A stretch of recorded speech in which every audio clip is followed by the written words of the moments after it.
I think it's our responsibility as men to stand up and show that we are allies for women. Toronto area photographer Brad Walsh created the Empowerography podcast, where he invites women to have conversations about their life experiences and successes. Walsh was inspired to create this podcast during the pandemic after seeing his daughters bullied in school. It bothers me that anyone would have to go through seeing what my girls had to go through and how the effects carried with them through the different stages of their lives, and thinking about it on a grander scale and looking at it, the fact that there are so many women out there who go through things like that and have it affect how they feel about themselves. They don't feel confident in their abilities. They don't love themselves.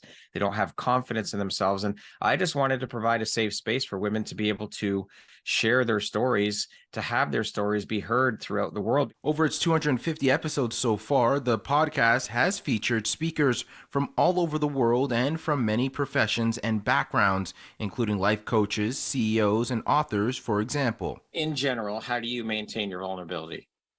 Well, I think the first thing is to know the audience. Just in time for International Women's Day on March 8th, the group is holding an online conference called Empowerography Live. It is a whole entire day from like 9:30 to 6 p.m. EST of 5 different panels, over 31 women speaking and sharing. And I really just feel like it's our time to come together. This is the third year for this empowerment program. One goal is to give a platform to women who don't always get the opportunity to share their stories. There's so many of them who really come from all walks of life and have traveled through from pain to purpose. And one of the biggest things that Brad and I love and focus on is that the deep transformation they've gone through is worth hearing. It's worth listening to. Knowing how they've traveled through this and risen above all of these things is probably one of the biggest parts. And so really sharing and truth is transformation.